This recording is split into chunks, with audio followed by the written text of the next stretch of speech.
Welcome to the ARC Entrepreneur Podcast, the podcast where ideas ignite, clarity strikes, and those aha moments are born. We're not just talking about business, we're sparking connections and uncovering real solutions for real entrepreneurs. We'll sit down with the experts and business thought leaders and shine a light on the everyday entrepreneurs, the ones grinding it out in their shops, offices, even their living rooms. Whether you're dreaming of launching the next big tech startup, growing a side hustle, or just finding smarter ways to support your family, this is the place for you. So let's spark something great together. Welcome to the ARC Entrepreneur Podcast. Let's dive in. All right, well, welcome to the ARC Entrepreneur Podcast. Glad to have you back. We've had some great guests in the last couple of weeks, especially that we've had the privilege of having in here, some different industries that we haven't had before. Yeah. So different conversations, but it's been amazing to see how God's worked in other people's lives in these different types of business I never thought of. I mean, we've had a medical professional in that, I never really even thought of the medical profession as a business. I mean, obviously it is, but beyond hospitals and doctors' offices and things like that, all the options that are available for so many different medical professionals. But it was great having Miss Gray in here. Can we call her Dr. Gray? I can't remember if we decided. She has a PhD. She said no, but it's just so hard to not call her Dr. Gray. I know, right? Yeah. But anyway, we're excited. We've got some great guests here that have own business here in town that has been a long term presence in our community. Yeah. And so we're excited. It's another generation of ownership in this business. So we're excited to have them in here and talk to us today and about their business and about their life. I know they have an incredible life story, and we want to get into that and hear that. But Derek, you doing all right this week? I'll tell you, it's been a crazy week dealing with all this pollen and temperature change, and I don't know. I'm ready for Florida to be Florida again. I was about to say, we may see if we have voices by the end of this. If your podcast is getting quieter and quieter, it is not your phone. It is us. That's so right. That's it. Don't check your settings there. That's right. But Derek, I think you've known the Pentons quite a while. Yeah, I've known Melissa longer. And then Rusty, I don't know, probably 10 years or so. And yeah, I think that's right. Yeah, and then Melissa, at least 20 years now. Mm-hmm. Yeah. Okay. Well, I'm gonna let you introduce them then. I do not have that level of experience with them, so that's right. Right ahead. Yeah. Let them go. So we're here with the Pentons, as Daniel's talked about, and owners of now the new owners of Penton's Upholstery, auto trim shop. But I've known Melissa now. Heck, going way back to 722 at Marcus Point. Absolutely. Since 2002, I think it was, that I first met you. Mm-hmm. And then a number of years later, introduced, over here to Rusty. And that's right. Man, so, yeah, we got a long time. Yeah. For sure. 2002. Yeah. I graduated from high school in 2002. Don't say that. When you say it like that, I don't like that. I beat you a little bit. A little bit. Well, awesome. I mean, by the way, their names are Melissa and Rusty. That's Great right. job. Melissa, you also have a business as well that I want to talk about, especially as well. But I want to give you guys both kind of just a chance to talk about your business, what it is, introduce everybody to.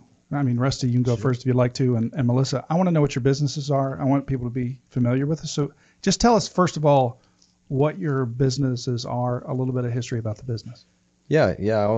I'll go first. We have now taken ownership of Penton's Auto Trim and Truck Accessories.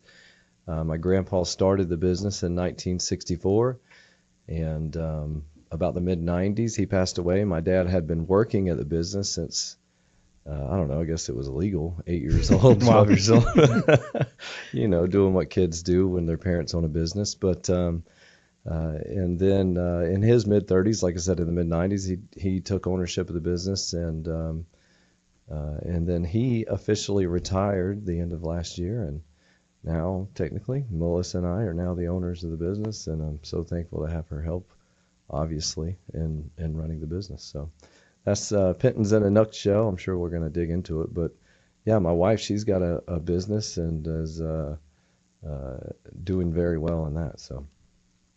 Yeah. So about 14 years ago, God gave us the opportunity to start a sign language interpreting business. And I'd actually learned sign language at Marcus Point Baptist, and I had taken some classes and then started interpreting professionally and continued to take classes through Gallaudet University, which is the premier deaf Gotcha. university here in the United States. And God had moved us to Ohio. And when I was working there at a local public school, I was hired direct through the public school, which was different than how it was handled here. Sure. And it led us to the opportunity to open an agency in Ohio. So we started agency. It was very slow when we lived there. And then as soon as we moved back to Florida, God just started providing clients. And so we run that business virtually over my phone and computer. And each year it's picked up. And so it's done very well over the last few years. And yeah, so what started out as very part-time has become very full-time. Well, that's the goal. It's always a goal of any which business. is the goal. So we have big plans for that as well. So I retired from the church last year to focus more on the interpreting business and to help him with Pentons. So we're excited about the future. Yeah, good stuff. So how do you guys have time in the day to do anything other than run 2 successful businesses? It's it can be difficult, you got to be you got to do it on purpose. You got to really try. Our daughter Brooke is 7 now, and so when I come home, I really, we want to talk business. It's just hard not to. I've heard even Ramsey say, okay, I take a deep breath in the driveway, I walk in the house, and I'm no longer business Ramsey, I'm husband and dad Ramsey, and that's just, it's hard to do. You're sitting at the kitchen table and you're just racking your brain of all the stuff you've got to do. But we just do it on purpose. Okay, I just stop myself. I walk over to my daughter and I take time, and so you've got to take that time away from the business to do those other things. So yeah. We call it intentional. We're very intentional about things that we do. We get up early. We might stay up late to do the business aspect of our day, or if he's playing, I'm working, or if I'm playing, he's working, and so we're very intentional. Or if we schedule a day off, we have the day off, and then we've hired somebody to help administratively with the interpreting business to take some stuff off of my plate, so that way we can be more intentional in being in each other's lives and in her life too. So doing what we can do to make everything run successfully. I think that's an amazing part of running your own business. People always say, well, you want to run your own business so you can have all the time off you want. That's not what it's about. You're probably going to work more hours, but you have control of those hours. I think it's a big difference in business. You can stop and say, hey, she's got this going on today, or we've got to do this, or we're going to do this. You get to decide, right? That's a little bit more. You're probably still going to, after she goes to bed. Right. I got business to do. I'm going to be up till 1 o'clock doing it, but not less hours, but you do have a lot more of that control. I think that's what a lot of people may not understand, but it's also an incredible benefit of owning your own business. Yeah, and then when you have a partner, that helps out. When Rusty, when you come in with a long day, you have a partner that kind of helps pick you up, and vice versa. Absolutely. I mean, especially when you're running. I mean, we own one business, and that's enough to. Well, I'm already bald, enough to pull your own hair out, right? Sometimes, but when you're running 2, I mean, that's definitely physically, mentally, and emotionally draining. Makes you want to grow hair just to pull it out. That's true. Start pulling on your chest hair if you had it. But having that partner to pick you up and support you, and then if you're running a solopreneurship just by yourself, hiring somebody to be your partner, whether it be a manager or superintendent or something, is super important. You guys have, obviously that and each other. I mean, that's got to be tremendously helpful. Yeah, we work off lists a lot, so everything has a list, so things go on lists so we don't forget. And so then when it comes time to work on this business or that, we pull up a list and we prioritize what needs to get done today, and we just start checking off a list, and then we find that we don't have to worry about it when we're not working on it. And so we're just focused on the task at hand, but when it comes time to work on the interpreting, we're working on the interpreting and on that list. Or when it's time to work on Pentons, we pull up the Pentons list and we just start chipping away at the list. And the interpreting business being in Ohio, you can't just, and a lot of times in business, the way you fix a problem is you put yourself in it. And so, if there's an issue, you just kind of step in and take care of it physically. You go there and take care of it. Well, you can't do that. It's in Ohio.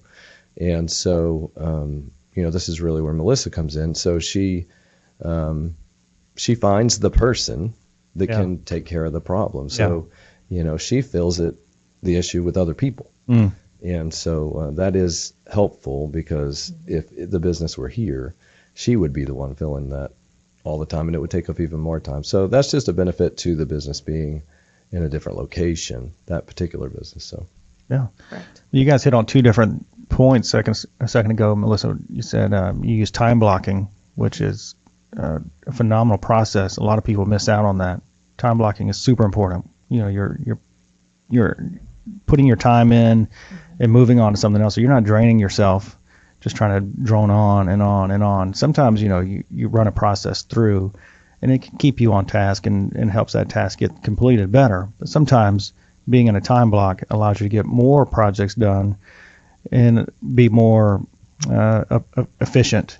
And I think that a lot of entrepreneurs, a lot of business owners miss that point. Time blocking is super important. What's the difference between, isn't time blocking, is it different than just making lists?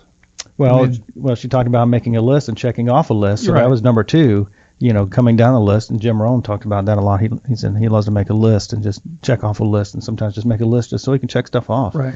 But then the time block is saying, okay, I want to do something for X amount of time. Right. And then no matter what I get done in that, I'm stopped, and then I refocus Well, and move on because to the we next have one. multiple businesses, we have to say this Friday mornings is devoted to Pentons. So we both go into Pentons and we both work on a list for Pentons. And then Friday afternoon, before she comes home, we say, okay, this 2 hours or 3 hours of time is devoted to the interpreting agency. Yeah. And I'm shooting emails off, and I'm making FaceTime calls, or whatever it is that entails that. Sometimes that's heavier Sure. Yeah. time needed than others, but that's what we do. So we set off for whatever and sometimes it's ministry. Can we go there? Yeah. So sometimes, we're involved in different ministries, and this ministry needs this and this ministry needs this, and it can be overwhelming if you think, how am I going to get it all done in a day? Okay, well, I'm going to take this hour and work on this ministry, and this hour I'm going to work on this ministry, and this, these 2 hours I'm devoting to Pentons, and this. Sure. And so I just, and then I'm still chipping away at everything that I'm supposed to be doing. Yeah, But- and you never chose a ministry at church that was just a couple hours a week. It was, you Right. you did children's ministry at our church. Yeah, we or- filled in before Miss Lori came, and so we did that for 3 months or so. yeah, and then before that was the thrift store, which was a Yeah. 80-hour a week. just a couple A volunteer retail- hours, retail That one I did get paid for, so that's a pretty cool fact. So over the last Still 10 the years, ministry. Yeah, absolutely. we ran or managed 3 different businesses simultaneously, and so you had to be efficient with your time. Sure. You had to learn, or you were going to be in a mental ward, and it was just. I'm being very honest that with Yeah. I would get. It's just a funny, but I would get people calling me, and I'll say church members that had my cell, which is fine. There's somebody digging in the dumpster at the thrift store, and it'd be like Saturday night at 8:00 or something. Wow. And You're I'd be like, let them dig. I know. let them dig. They're helping us out at this point. Take it. Like, how about go up there and stop them yourself? But it would be, so, then you pull up the cameras and you would figure out, oh, this is really bad. And so then you'd have to deal with the situation at hand. Yeah. And so it could become overwhelming. And so you have to learn to that Sure. time blocking, so that way it doesn't get overwhelmed, and my husband doesn't get put on the back burner, and the daughter doesn't get put on the Yeah. back burner. Yeah. And 100%. the priorities are still what they need to be. Yeah. Yeah. Now, I actually wanted to talk about the thrift store a little bit. You don't have to talk about it a lot of time, but because it was very interesting. You had never run anything like that No. before. That's basically retail, discount Yeah. retail. Retail. And that's a different world. That's my world Yeah. that I came out of. So I feel at home in that. But Yeah. they just said, hey, here's a We big run a building store. and here's an industry you've never been in before. Run it, right? Yeah, I told Pastor no. That's right. I told him no. Yeah. Remember that? Oh, I do. Yeah. Rusty was there. I said, you have the wrong person. This isn't for me. She's like, I've never done that before. I've never worked retail. And I have a and job. she doesn't like shopping, And I hate shopping, Wow. which is good. Yeah. which is good. And so he said, no, you're my right person. For anyone that knows Pastor Godfrey, he is like, you're my person. And I was like, I've never even been in a thrift store. Mm. And Rusty said, I'll take you to visit some. Let's do that. And we'll pray about it. You thought that would be a good idea? He took me to 3 thrift stores, Yeah, and I we guess. prayed about the first one. We were in for 5 It minutes, and I was backfired. like, we're bugging out. I said, Nope. I can't do this. Yeah. Then he took me to 2 other ones, and they were a little bit more well put together. And Sure. Yeah.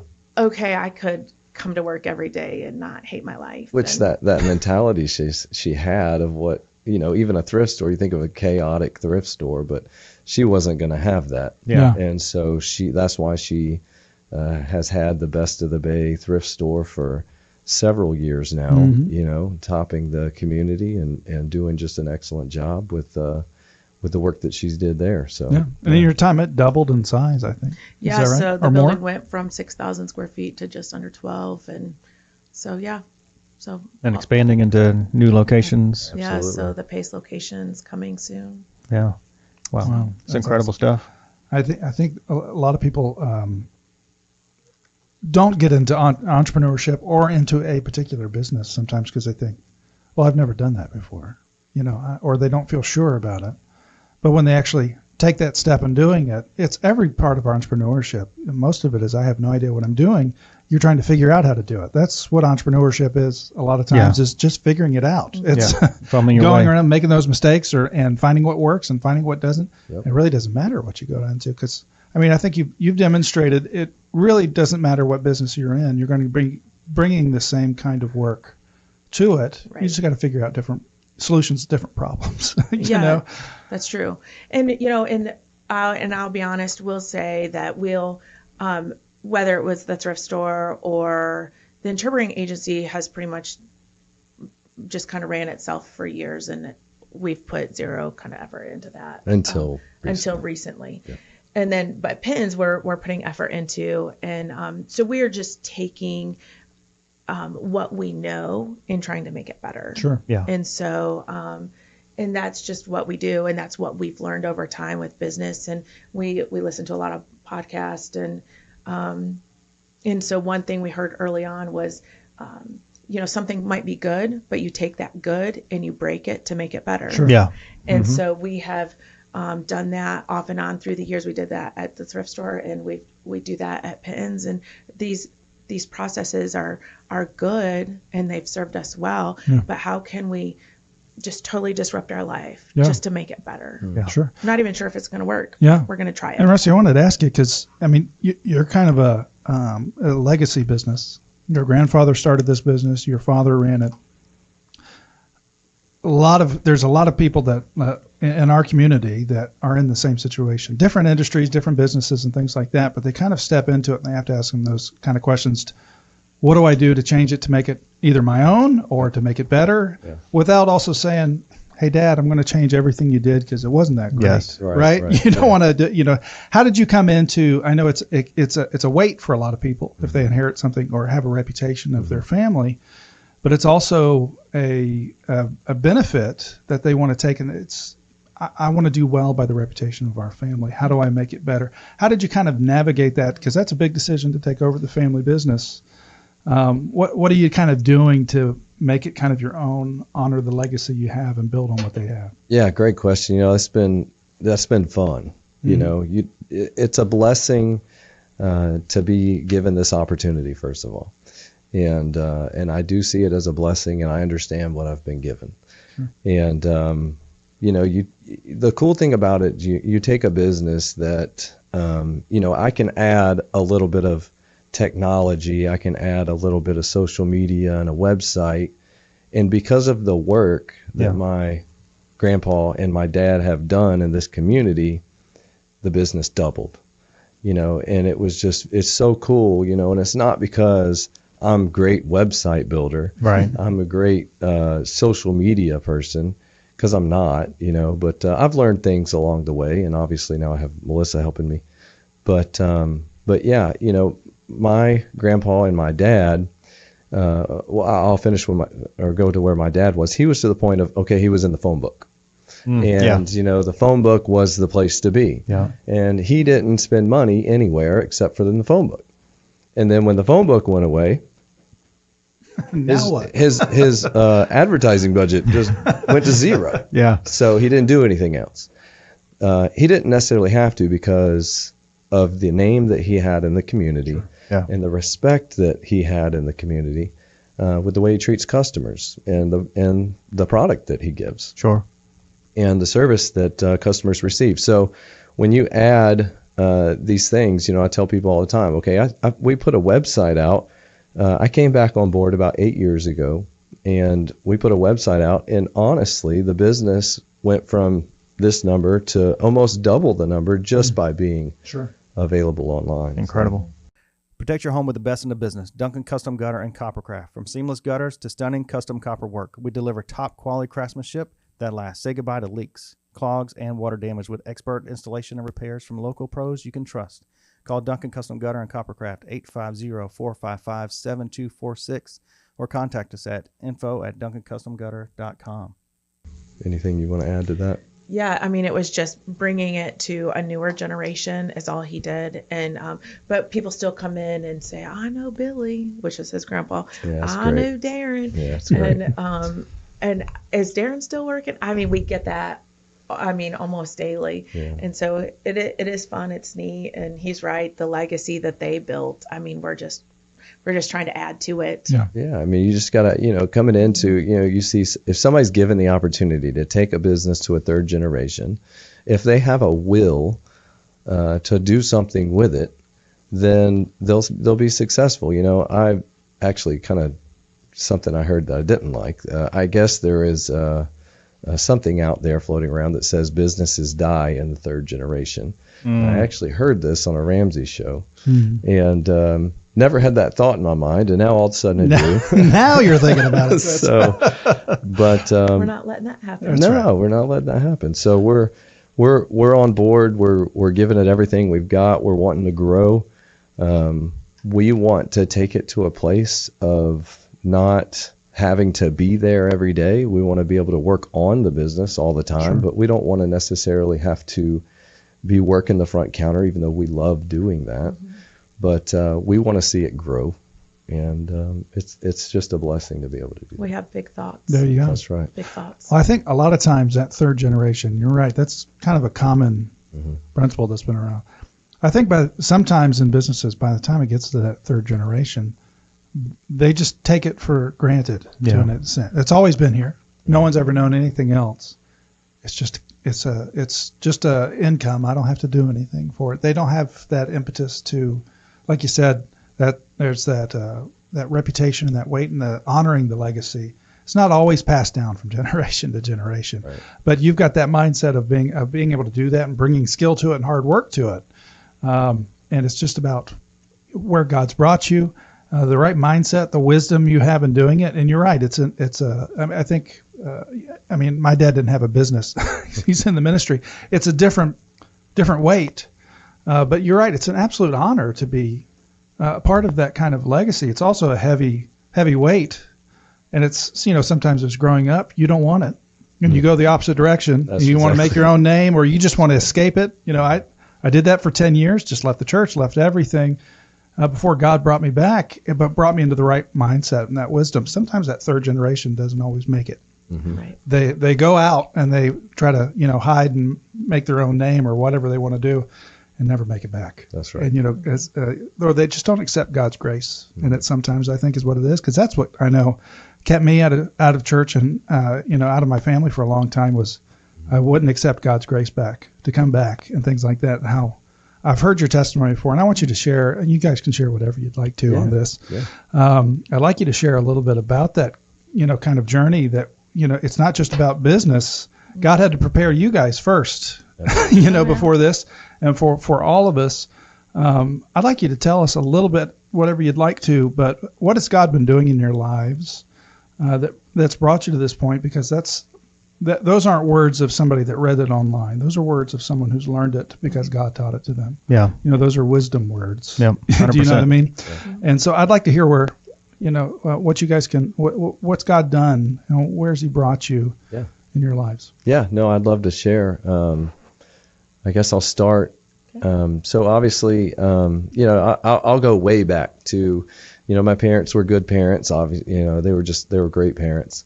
We didn't make it to church too often. I went to church as a little kid with my grandma, but and then as a teenager, I got picked up and was taken to church by a family in the neighborhood.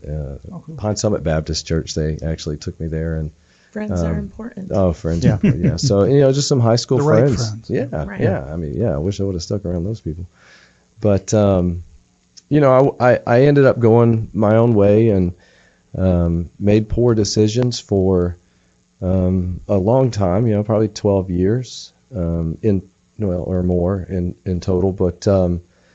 I've made several, to be blunt, I've made several trips to rehab and maybe a couple little stays in jail. I don't know. Just visiting. Yeah, just hanging out. But just poor decisions. And around 28 years old, I ended up going to a ministry there at Marcus Point, actually called The Most Excellent Way. And that I had been to many meetings over the course of the years, NA, AA, CA, all the A's that go with recovery, and they're all great. Most Excellent Way is a recovery program that is built for getting you involved in church, developing a relationship with Jesus. Yeah. And it was the thing that catapulted me to where we are now. So. Started going to Most Excellent Way, ended up, Derek mentioned 722 earlier, and that was where me and Melissa met, was 722. She was in leadership in that ministry, and I was a flooring guy, laying tile and doing home or bathroom remodel kind of stuff. And she was leading a project for the second year, correct? Yeah, second year that she had done this, giving a local family a family makeover. a home makeover in our community. And I like to tell this part of the story. So I'm up on the roof doing some work, and we're doing Sweating. whatever. Yeah. I mean, we're actually a bunch of church people trying to remodel a house, honestly, Yeah. with some guidance by contractors in the church. And people that are willing to just do the work. Sure. Yeah. And I'm on the roof, and next thing I know, this girl pulls up on a motorcycle. Hey. Whoa. And You're out there glistening in the sun. yeah. She pulls up. I mean, it's like perfect, Suddenly slow it's- motion. It's too hot for this shirt. That's right. So I busted out of my shirt and had to show off my abs. And then here you are. There you go. Fast forward. That's our little girl in the corner. But she gets off of her bike, and next thing I know, she's on the roof swinging a hammer. And, I think I said to her, actually, I got enough confidence to say, hey, can I get your number? And what was it you said to me? You're too young. Yeah. In fairness, he was hanging out with a friend, and I knew the friend's age, and he was like, "Oh no, I'm close to whatever 30 or whatever," and I was like, "Well, how old are you?" And so then we ended up exchanging numbers, and I don't know, we were married 7 months later. Yeah. So, The right age. it worked out in my favor. So. Yeah. So we went on. We got married, like she said, about 7 months later, and I ended up going back about 6 months after we got married. I went down a bad path again, and so I ended up at the Waterfront Rescue Mission. At the time, and I'm certain now there are lives being changed in that ministry. Of course, Jesus can do amazing things. Absolutely. At the time, though, that ministry was just really in a strong place, and it had been for a long time. Their recovery program was just incredible, and it still is. And so we were in downtown Pensacola. My wife, the hard part of getting help if you're married and your wife or husband is doing well, they kind of go through this process on the sidelines. Sure. So you're getting all this help if you're willing to take it. Yeah. And your wife is just kind of out there. Yeah, I didn't get any help. And so not knowing what to do. Yeah. Wow. And so, but we got through that 7 months, 6 months after we got married. I spent 7 months in rehab, basically. And then after that, things were a little sketchy. And I'll let you tell the story of how we got to Ohio if we have time for that. Yeah. So when he finished up at the waterfront, his business, we knew that he couldn't go back into the home remodeling business. Too much cash floating around, and that was not a good thing at the time. And so we had kind of come to a cross point Thanksgiving of 2011, and we had just decided we were going to lay it out to God. We were like, he's either going to be dead or we're going to be divorced. And those were those two options. Yeah. If we stayed in Pensacola, it was going to be death or divorced. And we didn't want divorce, and I didn't want him to die. And so God was going to need to like really intervene in our life and our marriage. And so we started praying for God to open up any door that he wanted for our life, and to open it up so big that we didn't have any choice but to walk through, like write it on the wall. Like, God, we need like so much direction. Like, you're writing it on the wall, and we're going to be obedient. Whatever you say, we're going to be obedient. And so we started praying together as a couple for the first time. So we had been married just over 2 years at this point, and we started praying together out loud. And so that's something I highly recommend, like, because then he knew my heart, my fears, right? Yeah. And I knew where his heart was. And so we started praying out loud, like, God, lead us. Like, we need you to lead our home.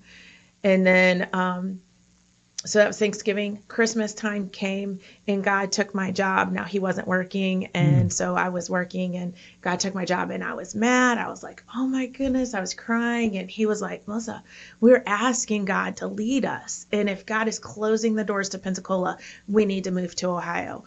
And I was like, he wasn't supposed to lead us by taking my job, right? So I was asking him, but wanting to put my own parameters on the situation. And so...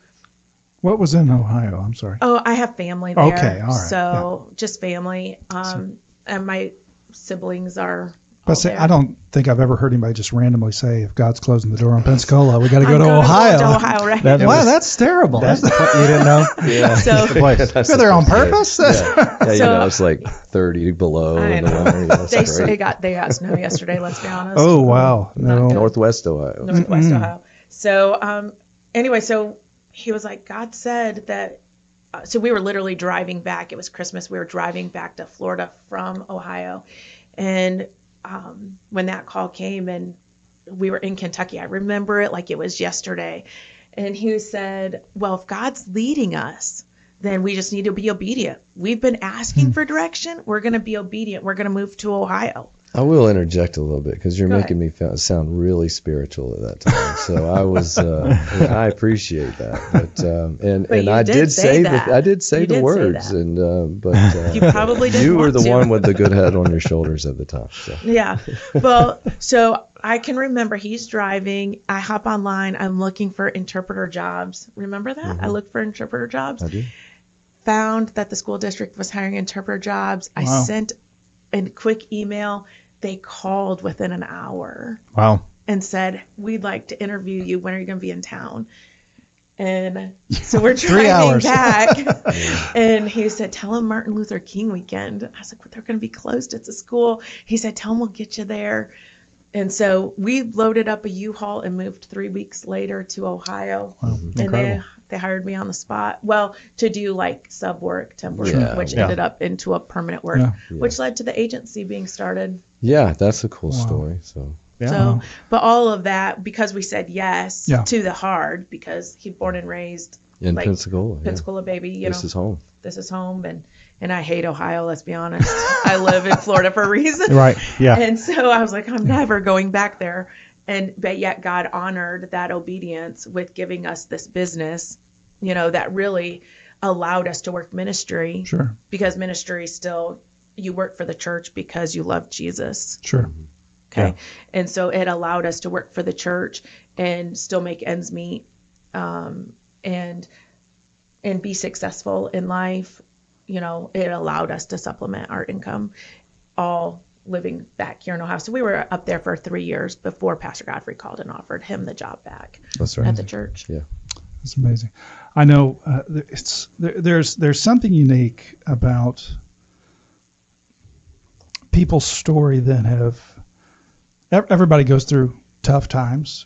Some people were raised in worse situations than other. Everybody's story is so unique. There's something about people that have been completely stripped of everything, not just financially or jobs, but emotionally, physically, spiritually. When they start down there, when God reaches down and pulls them out, it's very similar, but it's a very different path than a lot of other people take. Because I know ministries like Most Excellent Way, Celebrate Recovery was big ministry in my wife and I's life. That very similar things. I think we hear God a little differently, not necessarily better or worse, but we're more willing to go. God says, hey, why don't you just pick up everything and go where I need you to go? And you're more willing to go, okay. Right. And I think You're in tune. You're absolutely right. Absolutely. And I think what it is because God has humbled you of everything that could keep you from having any reason to say no to God. Mm-hmm. You know for beyond a shadow of a doubt, I don't know better than he does in anything. I don't trust myself. You know better. And because of how much I think he's forgiven. Right. Yeah. You're more willing to forgive and leave back everything and to take a new start because you have to start. It's always starting over. Absolutely. All the time, every single day. It's just amazing to see what God has done. I mean, my wife and I say we live in lives we don't deserve. Yeah. Not in some sort of false humility way, but it's a real phrase. We don't deserve this life that God has given and this grace and to see what God has done in your lives. I've heard part of your story before. It's just powerful to see. I think more people, and we talk about this in business. Business isn't just about making a good living for our family. It's not just about so I can buy a boat or buy this or do that. It's about obedience to God, that God says, I've created you for something. I've created you for something great that you can do. And I've just molded you to be this. And I think a lot of people don't go into business because they're reticent to say yes or to take that risk or to just follow and obey. Because I think God's calling a lot of people into the world of business to impact the world. I think sometimes there's a tendency for us to stay on the sidelines and kind of shoot over the wall and hope we're hitting something and hey, we're fighting the enemy, but I've never seen them. We're not really. God's calling some people over the wall. And I think business is part of that kingdom building. And to see people like you, I think is encouraging for people out there that say, hey, well, I've got no excuse to not take that step because we can see exactly what God can do if you just submit. And I really think that's what it comes down to a lot of times. Yeah. And you guys have a phenomenal story, the impact that you make from going from ground zero to where you're at and to where you're going to go to. Yeah. I mean, the sky's the limit. Yeah. Can tell and we talked about this before on the podcast. It's going to be the story of a lifetime compared to a lot of other businesses that start and run when you have nothing except for God and say, okay, that's right. I don't have anything. Everything tastes better that way, right? Yeah. The honey tastes so much sweeter. Right. And your businesses are going to just blossom. And then you take it day by day. You're like, I don't know how to run a business. Yeah. You knew how to do sign language, but did you ever know how to run a sign language business? Negative. Right. I knew how I wanted to be treated, and I knew what I wanted it to look like for me. So I turned around and did that for other people. Yeah. And that has led to success. Sure. Absolutely. And the same thing with Pentons. Now you have a baseline because it's been here forever, right? Oh yeah. But then running it is completely different than operating it or watching somebody else run it. Sure. Now that you're at the helm, it's like, okay, I got to learn how to operate it and run it and be time management and be employee management and be all of that, content creator, the whole works. It falls on your shoulders. Yeah. And so that takes a whole new avenue and a whole new approach. But when you come from that kind of fall to rise up, man, it gives you a whole new clarity on how to approach everything. It does. Something that we keep talking about that third generation. I forgot what book it was. It was the same kind of a legacy. I think he was fourth or fifth generation. He struggled for a long time because he didn't want to mess up legacy so bad that he didn't do anything. And that was even worse. Yeah. And somebody told him, his dad came to him and said, hey, listen, you've got to stop being the son of or the grandson of. Yep. You are the Penton. That's good. You Yeah. are the whoever. That's it. You've got to start being that. And it wasn't like he came in and started kicking down doors when he went to work. It changed the way he viewed things. And I think I used to always say nobody ever remembers like the 14th Earl of whatever. Mm-hmm. Everybody remembers the first one. Yeah. You know what I mean? Right. You know, the one that earned the very first title, Absolutely. earned the first name, Yeah. but always be the first, Yeah. no matter where you are in the line. That's a mindset of a different kind of mindset. But I think when we started this podcast, it wasn't going to be about, hey, do this for your finances, or here's 3 steps to do this. Although we have things like that. Yeah. Because we need to help people and be able to do that. More importantly, it's about the story of the business person. Yeah. The person that God has intervened in life and has radically changed, and then now they find themselves in business. That's a different path. They're following through obedience into business, not necessarily out of pursuit of anything in particular, except for the pursuit of God, and that God's given these talents, given an opportunity. You were born a Penton for a reason, That's right. not by happenstance, or you weren't lucky. Right. You were designed right in that way. Yep. You started taking classes because you knew deaf people in the church, right? Right. Or you wanted to communicate. Which, by the way, I took 3 years in high school. That's cool. The only reason I did is because I failed my second year of it and had to retake it. Right. But I can still say I took 3 years. There you go. Can I add one thing Absolutely. too? I will just say that we still, as a family, pray together out loud, and we still ask God for direction, and He has still asked us to do hard things. Sure. When he left the church to go work for his dad, that was a very hard step. And then even last year when I was leaving the thrift store, I mean, I gave him like an 8th month notice. Like, it was like a very hard step. Yeah. Right. And so God still asks us to do hard things, and we're still trying to be obedient. And Yeah. I feel like God is honoring that. Yeah. Even though it's not necessarily what we think Sure. we're going to do. Like, I would have never seen myself leaving the thrift store or him leaving the church or the thing, And so, but we still ask that. We still ask, where do you want us to live? Where do you want us to work? Where do you want us? Where are you leading our family? And that's a big question, because then you have to be prepared for the answer. Sure. Yeah. Being willing to say yes. But I think you've lived lives that have been full of very difficult decisions. Yeah. Some you had to make. Right. And I think it prepared you for the moments when God said, okay, now it's up to you. Yeah. Right. You don't have to, but this is where I'm leaving. And I think it gives you a little bit more boldness in it. People used to say, begrudging obedience is disobedience. I don't know. I think obedience is still obedience. It doesn't feel that way a lot of times. Like, I'm not really sure about all. I think we've all stepped or moved our family or into something or out of something. I think at all points, all of us were unemployed. Yeah. Yeah. Unplanned. Yeah. Kind of. And you start going, What am I going to do? well, Yeah. now there's nothing left. Now what? You go through that pity party of, maybe we can just live off the land somewhere. Yeah, and, right. That kind of stuff. And then you just submit, and God goes, well, here's a door you never knew existed, because I had it the whole time since you were born. I knew this door was there.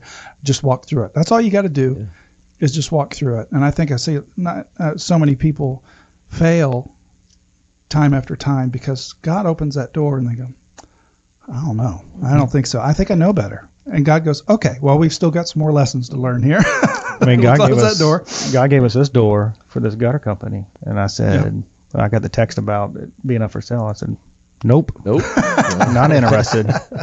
Turn to somebody else. Yeah. And then about a month went by and they text again. And I said, well, I guess I'll sit down and talk. Let's have coffee. Yeah. And it kind of led to where we're at. And when we bought it, we went full steam ahead. Yeah. But I was like, close that door, God. And now you're the king of gutters. Oh my God, you definitely got a different door.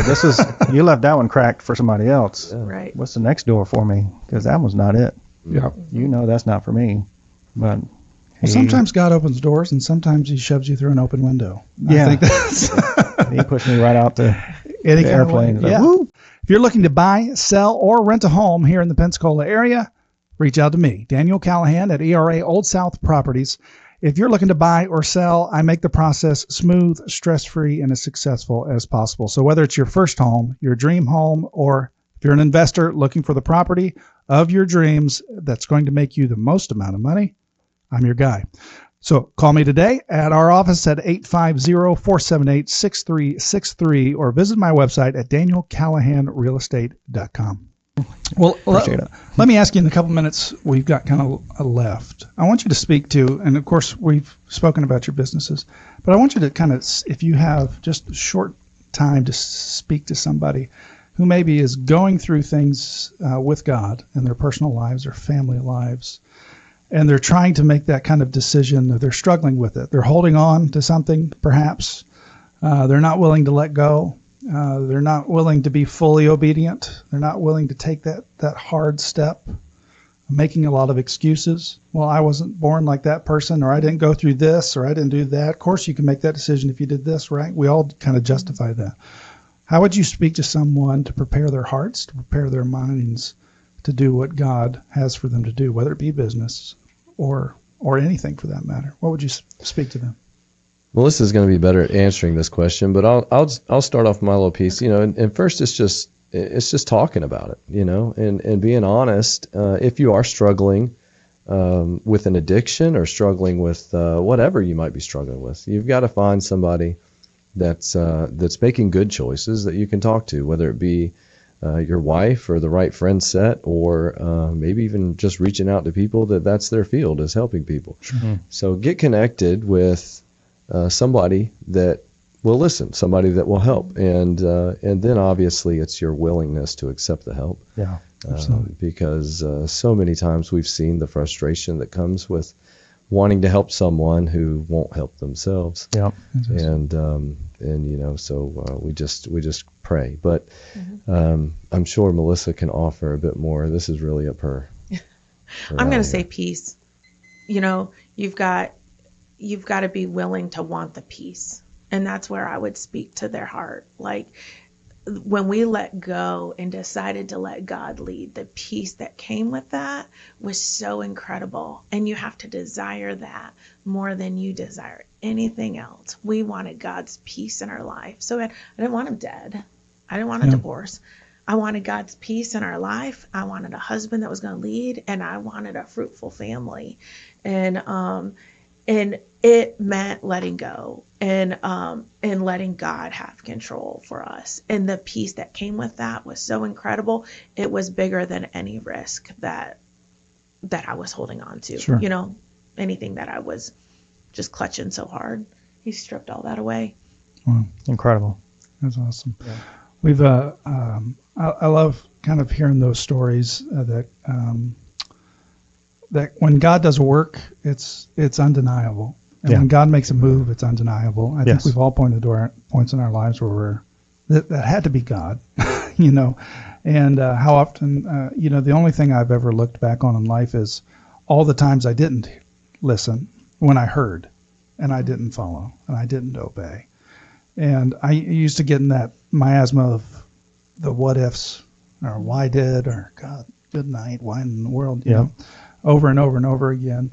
And God said, hey, I brought you through this for a particular reason, but you weren't ready for whatever I had for you. But I had to build this, I had to tear this down, or I had to move this to get it. Yeah, it took him 40 years to bring me to that point. I wish it was 20, but not 40.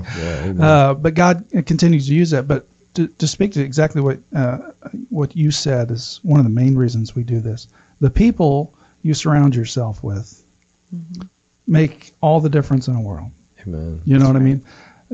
I don't know of any redemptive story that doesn't start with, I got in with the wrong people. At least at some point at the beginning, right? Had the wrong set of friends, or I had, it was this one person. There was always a linchpin. Right. And I think if we've learned anything, especially just hearing you guys talk from Most Excellent Way to all the other ministries that are out there, they're just opportunities to have the right sphere of influence around you all the time. That's right. How it makes that kind of difference. And being that, that's one of the main pushes of why we do this. We want to be that, even just a voice on the phone or a voice on the radio that is just another voice helping you to focus in on God, helping you make an impact through the businesses that you run, the businesses that you do. I mean, I'd like to say a little too. Have you seen through your businesses and opportunities, God opened opportunities for you to minister to people, minister to their lives more than just their, the service that they need? Thrift store, I had opportunity all the time. Yeah, that was a daily. Yeah. I mean, people would come in for prayer. People would come Just in and see us customers. for prayer. Yeah. Customers. I know I could come here for prayer, so that would happen. Yeah, at the shop, it's we've got some pretty incredible people that are now coming to our church because I've been given the opportunity to invite them, and so and I've had people come in and maybe pray and help with one of my employees, somebody that's in a leadership in a ministry like Bill Heiss, who has come in and just prayed with one of my team members. And obviously customers, yes, I love being able to help customers in our showroom. I mean, it's just like the coolest thing. Every time it's an opportunity, and sometimes those conversations get personal, and you get the opportunity to talk about God or church or business, whatever it might be. Sure. But yes, the opportunity is there, and we take advantage of it as much as we can. And then through our interpreting agency, Melissa just really tries to care for the people, the deaf person, and our team as well. But Sure. Yeah, so we had a family one time. They had deaf kids. The mom and I think it was the mom and some of the kids got in a car accident. It was pretty bad car accident. So we sent flowers and some groceries, and that was real early on. And then we've had some interpreters have some surgery, and so we've sent flowers. And then we've had an interpreter, actually 2 interpreters, lose a spouse. And so we've sent flowers. And then, but in turn, when I lost my mom, they showed up to my mom's service, and several of them did. And so that just tells me that they appreciated what we did for them. Sure. And then they came back to support us as well. Yeah. So which makes it just even more great. absolutely. Sure. And that impact makes a ripple effect. Absolutely. It does. Absolutely. I'll tell you, every opportunity we have, and we say kingdom business all the time. I'm not sure if we always understand exactly what it means. No. A lot of times it's giving. I know there's a lot of businesses that give directly from their profit line into ministry or into charities or things like that, things that impact the community. But I think a lot of it is the reason you build a service with a customer is to have an impact on their life. You can have an option of how you impact that customer every single time. It's not just a testimony you have, although that's extremely important, because once you lose that, you're not going to have much of an impact. Right. But God, I think, shows us a lot of opportunities. You never know who's walking through that door, how you could, that's going to be the moment that their life is going to change. That one little conversation that goes from what can I do for you today to how you doing to, I mean, you've probably met a lot of people that if they've got a lot going on, they're about this close from just telling you everything. Oh, They're nice. ready to break down, right? Some of them do, and they'll admit afterwards, I've told you too much. Right. But shared a lot. that opens an opportunity as opposed to them doing that with someone else and they go, well, hey, you need to go get some help. Yeah. To I know who can give you Absolutely. that help. Yeah. There's a Absolutely. difference. Yeah. There's a difference, and that's amazing. Well, we've absolutely loved having you guys. We want to have you back on as many times as we possibly can. We'd like to come to your shop and shoot some would and be talk to great. you a little bit more and Yeah. show everybody what it looks like over there and give you. Yeah. For sure. I'd like to show you all around. Yeah. Yeah, that'd be 'cause awesome. That's a world I know absolutely nothing about. Well, sometimes I there's got some it. pretty cool stuff in there. So we get some cool cars. Everybody loves cars. Yeah. And I'd love to have you. Well, if you want a pretty sweet 2013 Tundra, I got one to show you. Hey, you got a cool car. I What's do. that? I gotta get the seats changed over. What is it, a miasma? Miasma. What is it? What is that? Not He a car doesn't- guy. He doesn't know That's anything about cars. I don't know anything. He even knows less. That's the Solstice 2006 Pontiac Oh, yeah, Solstice. there So you go. Mm. they did do my my F-150 They put the cat skin leather, yeah. Yeah, leather in that. I love that. Did you say casket? I always call it cat skin. Oh, cat skin. It is cat skin. If we had a really fun country lady that worked for us, and she'd call customers and say, "Hey, I'm here to schedule your cat scan."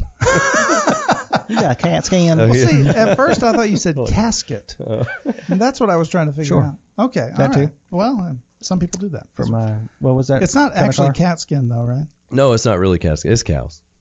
It's made up by the two last names of the business owners who merged. One had the cat in it, and one had skin. And there That's you go. unfortunate. Yes, Wow. actually, one had Ken. I think it was cat skin. Skin. Yeah.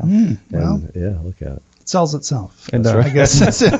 I don't know what that is, but the off chance it might be cat skin, I just want to have it. Good So I can say I have cat skin in my car. That's right. We might upset some people with that. It's all right. It's all right. All right. Well, thank you guys so much for joining us. We'll have you back as soon as we possibly can. And it's great to hear what God has done in your lives. And we hope this has had an impact for everyone listening to us. And we encourage you to reach out to us and tell us how God's using this podcast in your life and what you'd like to hear. And any questions, we always like to field questions for our guests because we like to hear back from them. And we want to put those in articles on our website so people can kind of follow up and follow the stories of our guests' lives throughout as time goes on. So Thank you guys so much. Thank you for listening, and we'll hear you next Sunday right here on WPNN, wherever you get your podcasts. We'll see you next week. Follow us on Facebook or Instagram at the ARC Podcast, TikTok at ARC Podcast, or YouTube at the ARC Entrepreneur Podcast. Yeah, and reach out to us and go to our website, thearcpodcast.com. You can subscribe, you can contact us, and leave a comment. And tune in every Sunday at 10 a.m. at 103.7 or 790 a.m. WPNN, and every Monday on Spotify or wherever you get your podcasts at the ARC Entrepreneur Podcast.